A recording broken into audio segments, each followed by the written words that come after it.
पिछली वीडियो में हमने स्टेटमेंट प्रिंट करना देखा था वेरिएबल की वैल्यूज़ और स्ट्रिंग के रूप में, मैसेज के रूप में। तो कुछ प्रोग्राम हमने देखा था। एक प्रोग्राम हम पीछे का देख लेते हैं, उसके बाद फिर हम आगे बढ़ते हैं इसमें। अब यहाँ पर सपोज हमने ले लिया लेंथ ले लिया किसी रेक्टेंगल का, मान लीजिए 10 सेंटीमीटर का हो गया। विड्थ ले लिया 8 ले लिया। हमको इसका एरिया प्रिंट करना है, तो एरिया इक्वल टू हम क्या कर लेंगे, लेंथ को मल्टीप्लाई कर देंगे विड्थ से, और इसको हम प्रिंट कर देंगे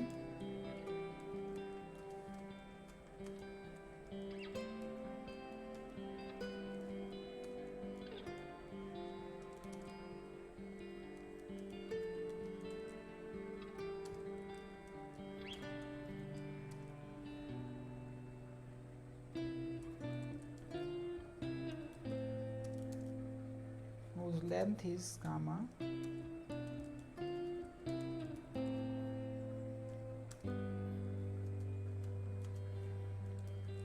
and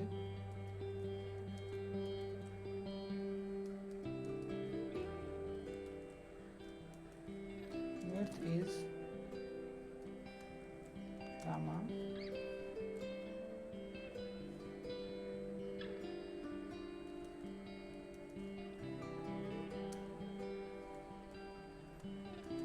equal to एरिया। अब देखते हैं आउटपुट इसका।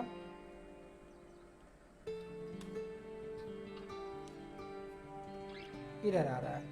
अब हमको यहाँ पर एरर को ट्रेस करना है। इनवैलिड सिंटेक्स यहाँ पर आ रहा है, इनवैलिड सिंटेक्स। ये इनवैलिड सिंटेक्स क्यों आ रहा है? यहाँ पर हमने लिया है लेंथ, और ये तो हमारा स्टेटमेंट हो गया। ये हमारा स्टेटमेंट हो गया, और ये भी हमारा LENGTH ठीक है, ओके है। और एंड WIDTH ये भी स्टेटमेंट सही है, WIDTH ये भी सही है। और यहाँ पर हमने इन्वर्टेड कामा लगा दिया है, और ये कामा। तो एरिया इक्वल टू PRINT हम देखना पड़ेगा यहाँ पर कहाँ पर एरर हो रही है। यहाँ पर देखिए जो मैसेज दिया है, यहाँ पर ध्यान से देखिए, अभी समझ में आ जाएगा। प्रिंट एरिया, यहाँ पर जो है width equal to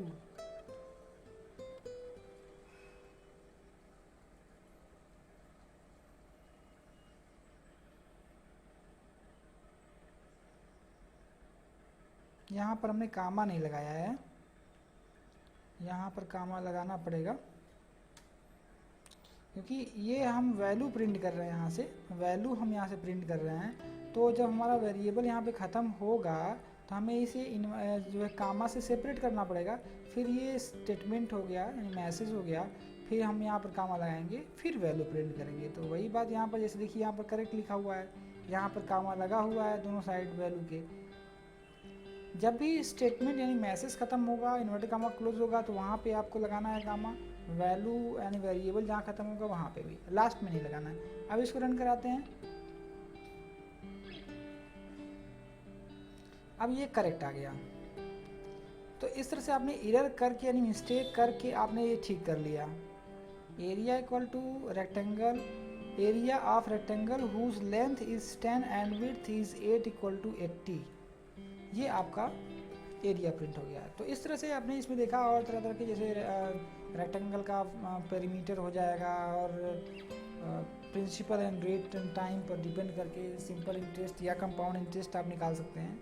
different types के प्रोग्राम आप निकाल सकते हैं। अगर किसी प्रोग्राम में दिक्कत होती है तो आप कमेंट करके बताइएगा, मैं उस पर प्रोग्राम आपको दिखा दूँगा। तो मैं अब इसके आगे चलता हूँ। तो मैं जो है जैसे बताया था कि जब भी कोई वेरिएबल क्रिएट करते हैं तो एक मेमोरी स्पेस बनता है जो हमारे पाइथन जो ऑक्युपाइड पैथन जो मेमोरी ऑक्युपाइड करता है, उसका इसका नेम स्पेस होता है, उसमें एक मेमोरी ऑक्युपाई करता है हमारा वेरिएबल, तो उस वेरिएबल का एक आईडी होती है, उसका एक रेफरेंस होता है। जैसे हर चीज़ का एक आईडी होती है, पहचान होती है, वैसे ही उस वेरिएबल का भी एक आईडी होती है। तो जो भी वेरिएबल हम क्रिएट करते हैं, देखते हैं उसकी आईडी क्या आती है। जैसे मान लीजिए x इक्वल टू हमने लिया यहाँ पर 5 और x को प्रिंट किया, प्रिंट x को प्रिंट किया,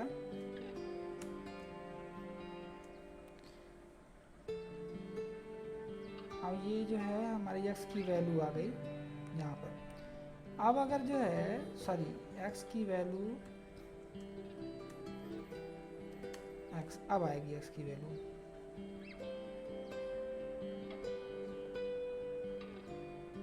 x इक्वल टू 5 आ गया। तो हमें चेक करना है कि आईडी क्या है, ID of x, ID of x। तो यहाँ पर क्या करना है, आपको इसकी आईडी लगा देनी है, आईडी x। अब इसको प्रिंट करते हैं जरा,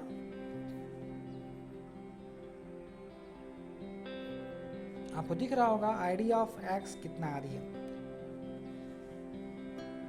ये चीज़ जो है हमें ध्यान रखना है कि x की आईडी क्या है। अच्छा, अब जो है अगर हम y की आईडी यहाँ पर सेट करें, y एक वेरिएबल लेते हैं, y इक्वल टू 4 लेते हैं और सेम मैसेज हम y के लिए प्रिंट करते हैं, यहाँ पर y लगाते हैं। ये हो गया y और ये हो गया y। रन कराते हैं इसको। यहाँ पर ध्यान से देखिए, x और y की दोनों की आईडी जो है अलग अलग है, यानी x की और y की जो लोकेशन होगी वो अलग अलग होगी।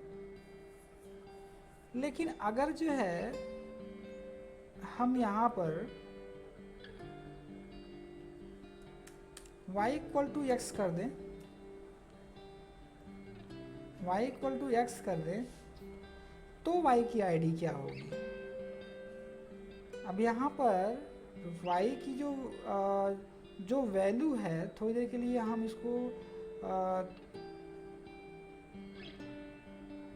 क्लोज कर देते हैं, दोनों की वैल्यू जरा प्रिंट करते हैं। ये कमेंट है, इससे स्टेटमेंट वर्क नहीं करता है, रीड नहीं करता है हमारा इंटरप्रेटर। हम यहाँ पर यूज़ करेंगे दोनों की वैल्यू को प्रिंट करके, print value of x equal to, ये हमारा x की वैल्यू हो गया, x की वैल्यू हो गई, और सेम स्टेटमेंट हम देंगे y के लिए, ये हमारा y हो गया। इसको थोड़ा दूर कर दें। हाँ, अब इसको जरा रन कराते हैं तो दोनों की वैल्यू क्या आती है, x की वैल्यू क्या आती है और y की वैल्यू क्या आती है। अब यहाँ ध्यान से देखिए, value of x equal to 5 और next value of y equal to 5, यानी दोनों की वैल्यू सेम है, दोनों की वैल्यू सेम है। तो अब क्वेश्चन ये अराइज होता है कि क्या x की वैल्यू और y की जो x की आईडी है और y की जो आईडी है क्या सेम है या फिर डिफरेंट है। तो x और y दोनों की आईडी हम चेक करते हैं कि इनकी आईडी क्या हो रही है। अब यहाँ से हम इनकी आईडी चेक करते हैं। अब यहाँ देखिए, x की वैल्यू और y की वैल्यू, दोनों की वैल्यू सेम है, और x की आईडी और y की आईडी दोनों सेम है। यानी कि अब इस सिचुएशन में क्या है, वेरिएबल तो दो हैं, वेरिएबल जो है दो हैं, बट वो दोनों एक ही मेमोरी लोकेशन को जो है पॉइंट करते हैं। यानी कि x और y दोनों एक ही मेमोरी लोकेशन को, एक ही आईडी को रेफर करते हैं।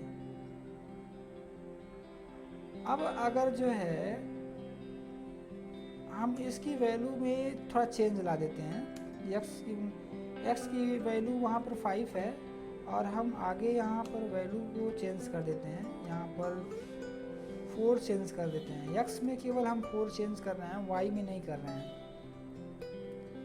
एक्स में केवल चेंजिंग कर रहे हैं और वाई में चेंजिंग नहीं कर रहे हैं। अब देखते हैं क्या आता है डिफरेंस। यहाँ पर भी मैंने वाई में चेंजिंग नहीं किया है, यहाँ पर भी मैंने वाई की वैल्यू में कोई सब्ट्रैक्शन नहीं किया है, केवल यहाँ पर फर्स्ट स्टेप में हमने एक्स की वैल्यू को माइनस कर दिया है। अब देखते हैं इन दोनों की वैल्यू और आईडी में क्या डिफरेंस आता है।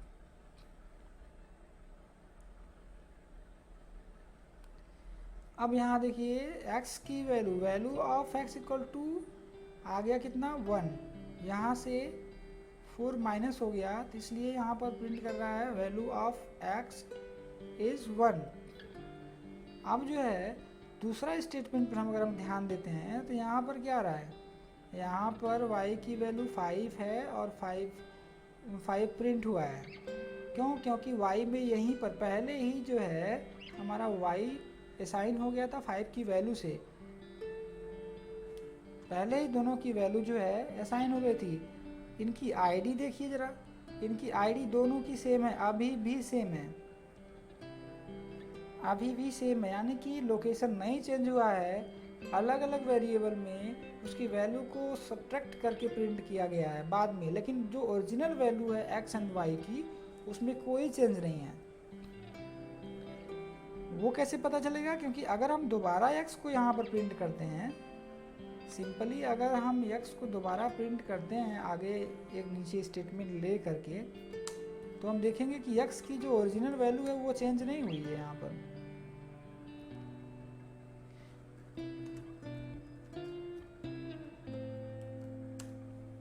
न्यू वैल्यू ऑफ x, तो इसमें अगर हम चेंज लाते हैं तो हम देखेंगे कोई वैल्यू में चेंज नहीं आया है।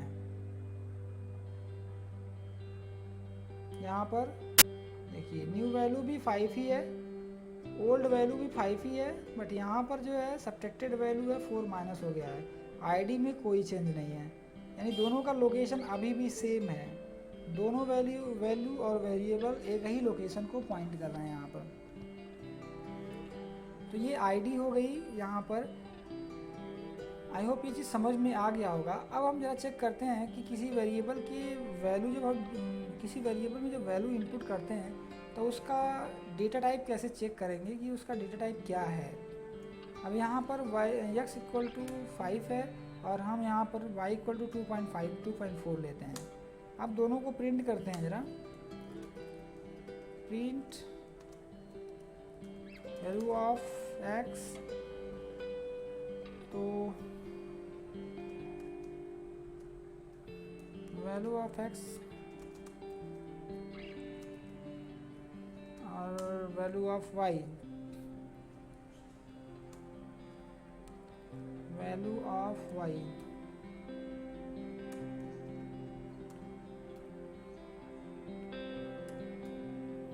Value of y। अब तीनों को प्रिंट करते हैं तो वैल्यू हमारी वही आएगी, बट हमको क्या करना है, हमको आईडी चेक करनी है, यानी कि इसका टाइप चेक करना है।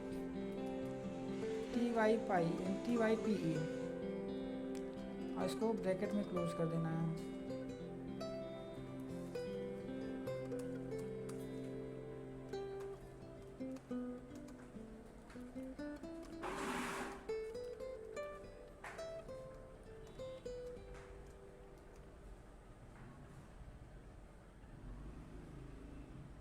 अब इसको रन कराते हैं।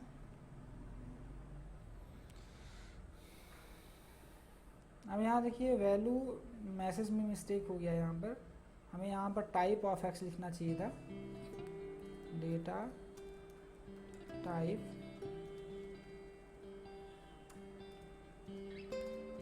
Data type of X. यहाँ भी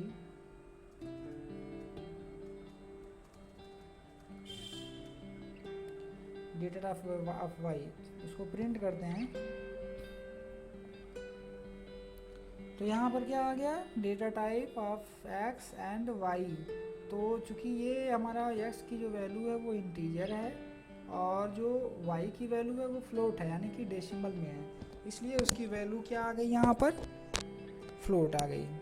तो इस तरह से हम किसी भी वेरिएबल का डेटा टाइप जान सकते हैं टाइप फंक्शन का यूज करके। तो ये चीज़ जो है, जो कुछ भी मैंने बताया, आई होप ये बिल्कुल क्लियर हो गया होगा।